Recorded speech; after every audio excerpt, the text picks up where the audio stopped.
Good afternoon, everyone. Thanks for joining us today. I'm Kelly Greene, Minister of Emergency Management and Climate Readiness.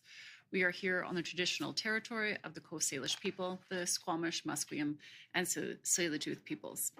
I'm joined by Minister Ravi Parmar, Minister of Forests, and today we'll be providing an update on the wildfire situation. As of this morning, there are approximately 400 homes under evacuation order and 700 under evacuation alert. And this has been a very challenging week for people who have been asked to leave their homes and be ready to leave their homes at a moment's notice. The province is here and ready to support you. We are facing some challenging wildfires throughout the province, including in the regional district of Bulkley-Nechako. But most of the active evacuation orders and alerts are due to the Wesley Ridge wildfire in the regional district of Nanaimo. The Regional District of Nanaimo has established a reception center to support people who have been evacuated, and a group lodging site is available to make sure that everyone has a safe place to evacuate to. Additionally, financial supports are available for people who are evacuated and need help meeting their basic needs. Emergency support services can help people with their accommodation, food, and incidental costs. Accommodation allowance and other supports are available via e-transfer by registering online at ess.gov.bc.ca. Evacuees can also receive supports in person by visiting the Evacuee Reception Centre or by phoning the BC Evacuation Helpline at 1-800-387-4258. I want to thank everyone who has been evacuated, who is evacuated when advised to do so, and those that are prepared to leave at a moment's notice. Yesterday, I had the honor of spending time at the Regional District of Nanaimo's Emergency Operations Centre and the Coastal Fire Centre. It was inspiring to see the passion, the dedication, and the empathy of all those who are working together to respond to the fire and support people who are needing help. Their commitment to supporting and protecting and supporting people was incredible to see firsthand. And I'd like to thank the local governments and First Nations, the BC Wildfire Service, firefighters, emergency management personnel, and staff from various ministries who worked tirelessly over the long weekend to keep people safe. We know that we still have challenging weeks ahead for this year's wildfire season, and the province remains committed to supporting people. As always, I want to encourage people to stay alert and be prepared, and take the time today to create a household emergency plan. Have a grab-and-go bag ready for you, your family members, and even your pets, and make sure that you have the insurance coverage that you need and know how to access that coverage so that you can have peace of mind when you need it most. Lastly, I know that British Columbia is a beautiful place to explore for locals and tourists. Our communities and natural wonders are ready to welcome you for a visit. I encourage people to get outdoors and experience all that BC has to offer. And at the same time, it's also important for locals, travelers, and tourists to understand the wildfire risks in the areas that you're visiting and the wildfire risks in the area that you're traveling through. To stay informed on evacuation orders and alerts across the province, visit emergencyinfobc.ca. And to learn of any road closures, delays, or conditions, visit drivebc.ca. And to prepare for hazards of all kinds, visit preparedbc.ca. I want to thank everyone for doing their part in being prepared, informed, and alert. I'll now invite Minister Parmar to have a few words. Thanks very much, Kelly, and good morning, or I should say good afternoon, everyone. My name is Ravi Parmar. I have the pleasure to serve as British Columbia's Minister of Forests and the Minister responsible for the BC Wildfire Service. Pleased to join my colleague in providing an update on the 2025 wildfire season. First off, I want to join Minister Greene in acknowledging the challenges people and communities are facing with wildfires. It's an extremely difficult time, especially for those who've had to leave their homes. My heart goes out to everyone in this situation. Since my last update a week ago, many parts of British Columbia have certainly seen an uptick in wildfire activity. As predicted, recent summer storms led to nearly 70,000 lightning strikes in the past week, which has led to a sudden increase in the number of wildfires. As of this morning, there are 120 active wildfires across the province of British Columbia, including 12 that have started in the last 24 hours and 27 that were declared out in the same period. There is one wildfire of note, and that is the Wesley Ridge wildfire, which we'll touch on in a moment.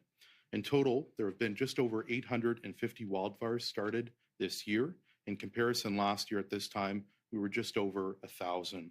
One of the wildfires we've been focused on is the Wesley Ridge wildfire near Cameron Lake on Vancouver Island. As of this morning, the fire remains at 538 hectares in size. This fire is burning on steep and challenging terrain, and the BC Wildfire Service has deployed heavy equipment, helicopters, air tankers, structure protection, and over 200 personnel. This includes the incredible structural firefighters deployed in coordination with our BC Wildfire Service crews that are working right now as we speak to protect homes, properties, and the Highway 4 corridor. I want to remind everyone to keep clear of waterways in the area so the aviation crews can do their work safely. The Wesley Ridge fire is not the only wildfire we've been responding to this week. The BC Wildfire Service has been responding vigorously to wildfires throughout the province. Over 85 air tanker missions have been flown in the last week, and initial attack units have been getting fires out before they grow. Thanks to the quick, effective action from our BC Wildfire Service crews and local firefighters, we've been able to contain 85% of the fires this season to 4 hectares or less. Heavy equipment and structure protection crews have been working to keep homes and businesses safe wherever they are threatened. There are nearly 800 BC Wildfire Service personnel and local contractors engaged in the firefighting effort. And although conditions have helped keep wildfires in check this summer, I think it's fair to say it's important to recognize the hard work, the planning, and the investments that have been made a big difference in this year's wildfire season. In the days ahead, there's some relief coming to parts of the province. Cooler temperatures are expected, and we'll see some rain in southern BC. I know I certainly saw some rain on Vancouver Island on my way heading over here. However, this past week has been a reminder of how fast our wildfire situation can change. It is vital that we take all the necessary steps to remain prepared and that we continue to do our part to prevent human-caused wildfires. This past weekend, Conservation Office Service issued 26 violation tickets for illegal campfires in the Coastal Fire Center. That's unacceptable. This kind of activity puts people and livelihoods at risk. We have to do better. Please stay vigilant and follow the fire prohibitions in your area. Please continue to report wildfires using the wildfire app or by calling star 5555 from a cell phone. We've also seen an increase in AI-generated images of wildfires, which is concerning. This kind of misinformation puts people and communities at risk, and I urge everyone to be careful about sharing this content as well as what they see online. You can find more information about prohibitions, evacuations, driving conditions, and the current wildfire situation on the BC Wildfire Service app or the website as well. Lastly, I'll just end with this. I want to thank the hardworking BC Wildfire Service crews for all their work and dedication. Over 80% of the wildfires this year are considered out or contained. That's an extraordinary testament to the work of our wildland firefighters, local fire departments, and all of our partners. But we still have several weeks left in the core of this wildfire season. We all have a role to play in protecting ourselves and our communities. We need to stay informed. We need to be prepared. We need to be fire smart. Continue to listen to local authorities. Our work is about the safety of our families, our communities, and the province we all love. Thanks very much, and I'll turn it back over to Minister Greene. Thank you, Minister Parmar. I will turn it over to the moderator for questions. To the media on the line, please press *1 to enter the queue. You'll have one question and one follow-up. We will start with Mark Page from Black Plus Media. Mark, go ahead. Mark? I don't know if this is Mr. Parmar, you just mentioned it, but maybe if you could talk a little bit more about this AI AI-generated images that you've been seeing or that have been seen online? Like, what's the purpose behind this stuff, and what's the government doing about this? And what, how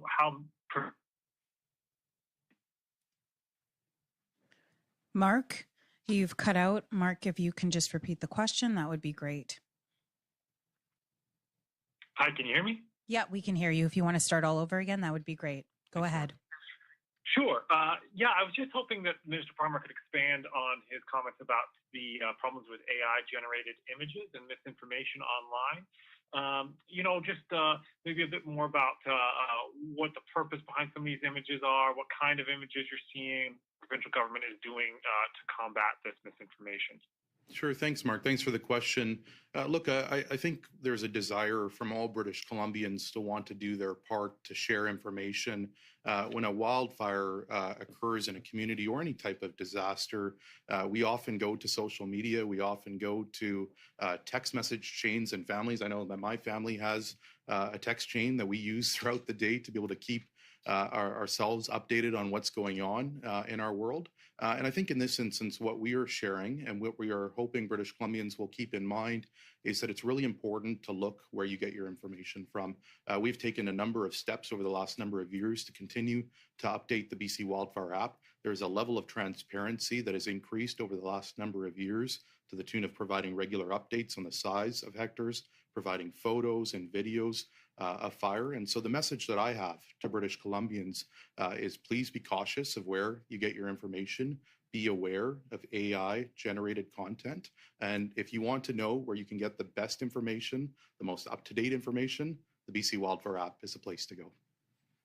Mark, do you have a follow-up? Sure.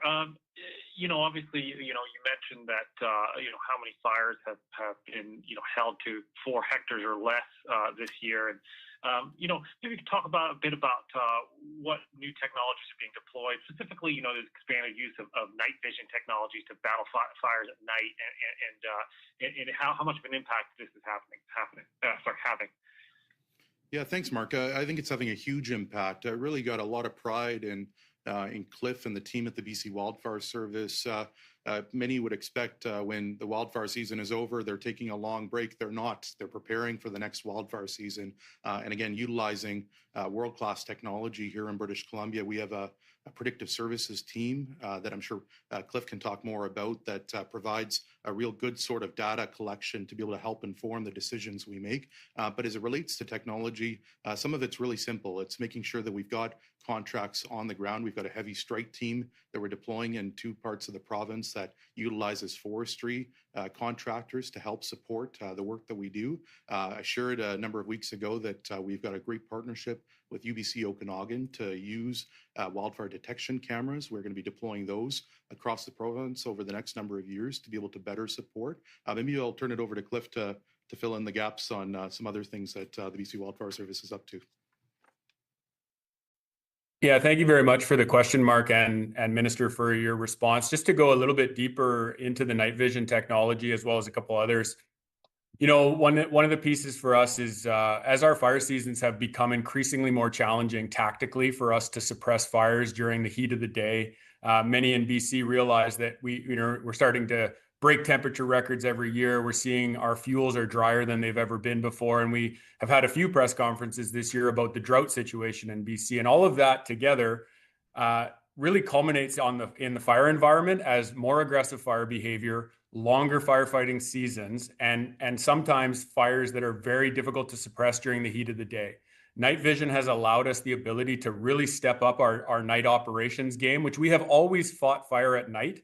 We had just never done it before with aviation resources, which is a critical step in our process at actively suppressing wildfires. And so having this fleet of aviation resources with our own staff that can use night vision technology to identify hotspots, but more importantly, to be able to drop buckets of water on those hotspots to protect people's homes, to protect the forest, has really given us a leg up when it comes to our firefighting tactics and allowed us to really expand the successful suppression efforts that we use on the ground.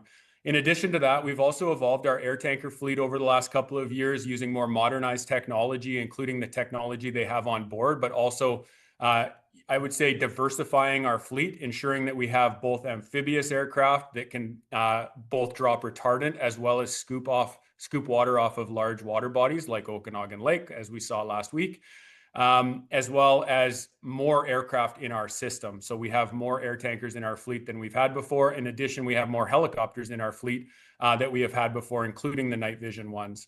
Minister Parmar talked about this, the investment in technology.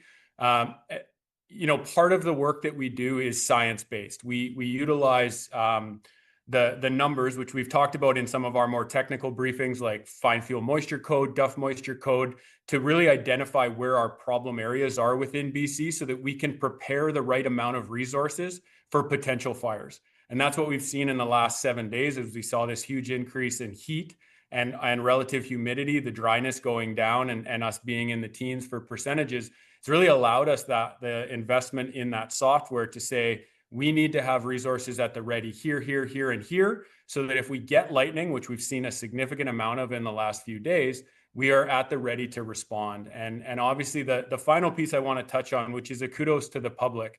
As we've updated our wildfire app, one of the things we've updated in that is the ability for the public to report a fire through that app.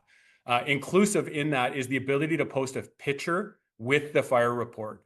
That does a tremendous amount of good for our decision makers who have to decide on some days where we get thousands of calls, which ones are not real, but which ones might pose the most significant risk to communities. Pictures, as it's said for a lot of years in my childhood, are worth 1,000 words. And so we really appreciate the public's help in identifying those fires, reporting those fires, and attaching photos, as it makes our job a lot easier. So that's just a few. We can name more offline if you'd like additional information, but thank you for the question. Our next question is from Alyssa Thalbert, Global News. Alyssa, go ahead. Oh, hi, team. This is probably for Cliff Chapman as well. I was just wondering if you could elaborate a little bit more on how dry a lot of the conditions are, because a lot of people are going to be looking out their window today and seeing rain. And if you could just kind of explain what has led up to the conditions being so dry right now and what the current situation is. I'll turn that over to Cliff. Yeah, thank you for the question. And I mean, there's a lot that could go into this answer. I'll give you the condensed version. Is over the last 7 days, we have seen significant drying in most of the province, particularly in the southern half of the province. And when we see temperatures that go above 35 degrees, generally that's connected with relative humidity dropping below 20%. We call that a crossover condition day. And what that means is when the temperature is higher than the relative humidity, just as a rule of thumb, when it comes to wildfire and wildfire suppression, those are days that have the potential for fires to really grow. Those are days that have the potential for spread. Now, if you put that up against the long-term landscape and the fuel conditions, we've been talking for the last number of weeks about the drought conditions in BC. There's obviously general drought, and then for us, we have what's called fuel drought. So what is the wetness of the fuel?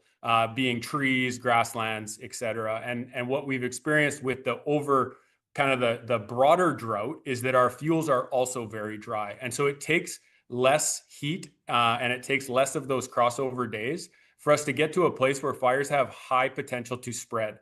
I think this year, and it's worth noting, relative to 2023 and 2017 and 18 and 21, some of our more devastating fire seasons we've experienced is that we haven't had the prolonged heat wave, the prolonged heat dome. We have been very fortunate as an agency and as a province that when we get our hot 35 degree plus weather, we're only seeing that for 5, 7, maybe 9 days. And then we're fortunate, as you said, when people look out their windows today, they see that there's precipitation in the system.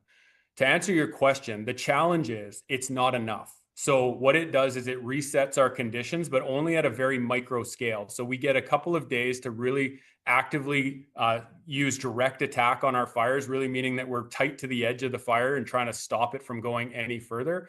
It gives us the ability to do that, but it doesn't knock down the hazard for the whole province for the rest of the fire season. And what we're not experiencing many of the last few years is that we're not seeing what we would call a season-ending rain event.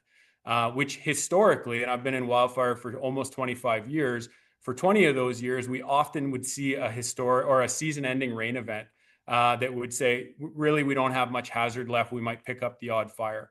We don't see those as frequently anymore. And generally now we're waiting for that seasonal shift from summer to fall and then fall to winter. And we're not seeing that late August sort of rain event that knocks down the hazard for the rest of the year. So that's why we continue to be in this kind of up and down cycle this year of we're active, we're quite busy, we've got lots of resources working, to now we've got a little bit of rain, we have the ability to suppress fires, and then we get active with the heat again. So hopefully that answers your question. Alyssa, do you have a follow-up? Yes, thank you. That was great. Just in terms of the current the fire situation, I know we talked to Minister Parmar has talked a bit about the wildfire of Note in Nanaimo being a big focus right now. Are there any other kind of concerning spots around the province at the moment? I'll turn that over to Cliff. Thank you. Sorry, could I just get you to repeat the question? I just missed the tail end of it. Yeah, so obviously the wildfire of Note near Nanaimo is a big focus right now. Are there any other areas in the province that are of concern or that are of great priority for BC wildfire right now? Yeah, great question. We talked a little bit about the rain that's here today, and we'll get a little bit more tomorrow. Before Friday, we're going to see, what we call a ridge, a high pressure system building back in. It's going to bring us back into those higher temperatures, probably in the low 30s. Unfortunately, the rain that we're going to see, and we are seeing right now, is not going to hit the northeast of the province. So our Prince George Fire Center, that has been working tirelessly really for the better part of 3 years, continues to see that they're just missing those significant rain event days like we're seeing even right now in the southern half of the province. So there is concern in Prince George, in the northeast of their fire center, as well as in the southwest in what we call the kind of the Nadina zone. There's a couple fires there that you can see on our app that are a little concerning, and we obviously are actively sending resources to those fires. Beyond that, I think what we're going to see is when we get back into this drying trend starting over the weekend, really the whole south is going to heat up again, and there's going to be the potential for those valley bottom fires that are going to pop up with all this lightning that we've had. And so there is no place in BC this year, and frankly probably any year, that is going to be safe from the threat of wildfires. But fortunately, with our increases, as I answered on a previous question about our increases in investments in technology, is we feel we are better prepared than we ever have been to address those starts when they come. So in terms of the rest of August and even into September, I wouldn't say there's anywhere in BC that I would say there's no hazard left there. So to answer your question, it's a bit broad. I would say the whole province, but specifically right now, Northeast, the island, and the mainland coast are probably where the hazard will hold through these couple days of precipitation. Our next question is from Lucas. Renee, go ahead. CBC Vancouver. Hi there. Can you hear me? Yeah. Go ahead. Hi, can you hear me? Yep. Okay. Wondering why platform and associated coordination roles halted, or why were they? And are there plans to bring the program back? Sorry, I missed the beginning of that question. Why were the emergency accommodation booking platform and associated coordination roles halted? And are there plans to bring the program back? I'm going to assume that you're asking about the hotel booking portal. Mm-hmm. Yeah. Okay. Thank you. So we did do a trial of the BC Hotel Association portal. And we, in the meantime, have changed our supports for people to include a direct $200 e-transfer so that people can choose the accommodations that suit them best. We saw in the 2024 wildfire season that about 2/3 of people opted for the $200 amount, that it met their needs better. And so we're seeing less stress on reception centers trying to find accommodations. And so we are continuing to work with Hotel Association in making sure that we're supporting tourism and that we're supporting people who are being evacuated.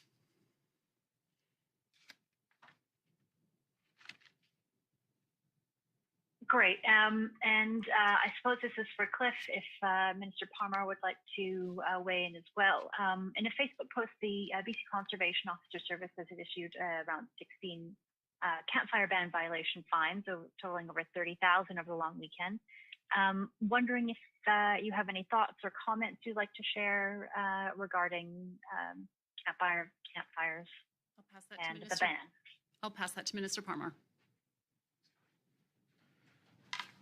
I'm sure Cliff's got some thoughts on this as well, who's someone who's working very hard with his crews to help fight fires. Look, my message to British Columbians is please follow prohibitions. I recognize that it's a lot of fun to be out there, going out camping, enjoying the great outdoors. We want you to continue to do that, whether you're on the island, in the interior, or up in the north. But for those that are going to break the rules and are going to start campfires, please know that the BC Conservation Office Service is going to be looking out and finding you. And I think the work that the Conservation Office Service has done over this past weekend to find, I think, nearly 30 people and fine them about $1,150 a piece, I hope, will send a very strong message that we all have a role to play. Our wildland firefighters are doing their part. They're working hard every single day, all day long, to help protect people and help protect communities. We all have a role to play in every corner of this province. We have to be informed, we have to be prepared, and we have to be fire smart. And if you live in much of the Coastal Fire Centre, there are prohibitions like not having a campfire ban. We would ask that you follow those rules. Our next question is from Ashley Janot, Canadian Press. Ashley, go ahead. Hi, thank you. A lot of my questions have already been answered, but I'm wondering if anyone can tell me, with regards to the Wesley Ridge fire, can you tell me whether any structures or homes have been lost in the fire to this point? Thanks so much for the question. At this time, no homes have been lost. And we know that it is very important for the surrounding communities as well to make sure that Highway 4, which is critical infrastructure, is functional for travel. And so the local authorities, the District of Nanaimo, the Wildfire Service, and AMCR, Ministry of Transportation, all working together to make sure that we've got rapid communication on what the current conditions are, updating Drive BC, Emergency Info BC, so that people can get up-to-date information there. And I'll turn it over to Cliff for an update on other structures that might be impacted. Yeah, thank you, Minister. And to echo your point, no, there haven't been any structures impacted. But I do think the fire, Wesley Ridge, as well as Peachland, as well as many of the fires we've experienced this fire season, do signal and I think are very significant in the form of really diving into Fire Smart and Fire Smart principles as individual homeowners and property owners. And you can go to firesmartbc.ca and there's lots of tips and tricks on what you can do to Fire Smart your property and work as a neighborhood and even as a community. And I think as we continue to experience these fire seasons, whether they're 2023 historic or 2025, where we're seeing some of these community impacts, we all have a role to play. And obviously we're going to continue to respond and try to work through our prevention team to make BC safer, but we're also want to work with the public and homeowners and landowners on doing the same thing so that we can all work together, much like we do in response and like we are doing in response right now. So encourage everybody to visit firesmartbc.ca. And at this time, yeah, like a minister said, there haven't been structural impacts that we're aware of to primary residences, but that is certainly a possibility, as we've seen in BC many times over the last number of years. Ashley, do you have a follow-up? No, I'm fine. Thank you. Our next question is from Mike Hager, Globe and Mail. Mike, go ahead. Hi, this one is for Minister Greene. Your federal counterpart has said that the government, Ottawa, will be announcing a new agency of some kind to respond to wildfires. What would BC like to see from that? Probably Minister Parmar. Thank you. Yeah, thanks, Minister Greene. Thanks, Mike. We'll certainly keep comprised. I would say in my conversations with Minister Tim Hodson, who's the Minister of Natural Resources Canada, there's always a desire to support. We do have an interagency organization nationally that helps support coordination between all the different provinces and territories. In terms of our asks of Ottawa, continues to be supports for emergency preparedness, for wildfire mitigation work, and we would certainly welcome any further dollars and any further commitments from the federal government to help support us here in British Columbia. And I'm sure my colleagues across the country, in particular in Manitoba, Saskatchewan, Alberta, and Ontario, would share that message as well. Mike, do you have a follow-up? Yes. There was a study last month from UBC saying that clear-cut logging can make catastrophic floods up to 18 times more frequent, and that flooding has been linked to droughts in the summer as well. What is your ministry doing to coordinate kind of the management of forests better to improve kind of wildfire seasons? Thanks, Mike. I would say at the outset, the clear-cut logging that I think people would assume is leading to that is 1950s style harvesting in British Columbia and much of Canada. I don't think that's happening here in British Columbia anymore. We lead with world-class silvicultural practices. One of the things that I had an opportunity to do in the last number of weeks was get a briefing from the Forest Practices Board of British Columbia. They put out a study talking about the role that wildfire mitigation can play in forestry. We have accepted all of their recommendations, are working hard to implement them over the next number of days, weeks, and months ahead. But I would say at the outset that we have world-class silvicultural practices. There's always room for improvement. And I would say that many of the companies and licensee holders here in British Columbia are continuing to adopt practices. They have agrologists that are on board, biologists, as well as foresters who are leading the way. And I'm particularly proud of the work they're doing in every corner of this province. Our next question is from Adam Chan, Check News. Adam, go ahead. Oh, hi there. In regards to the Wesley Ridge fire, I know it's in some steep and challenging terrain. Just wondering if there's been any reports of firefighters injured or anything like that? I'll turn that over to Cliff.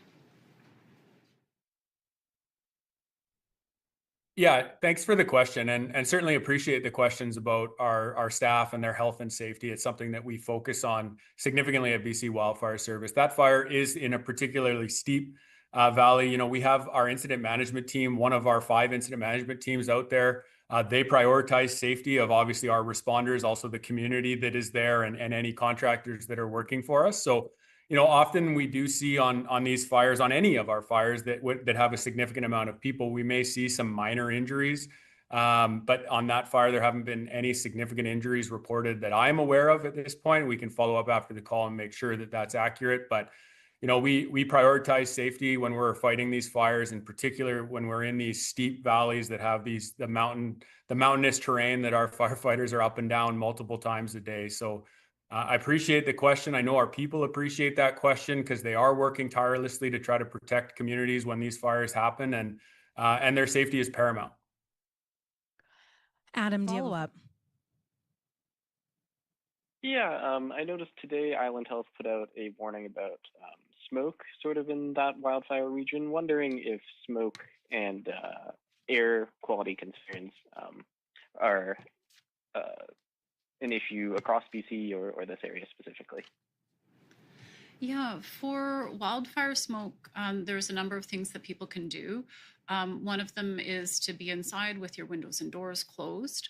If you have a HEPA air filter or other air filtration systems in your home, such as a heating or cooling system, you can turn those on.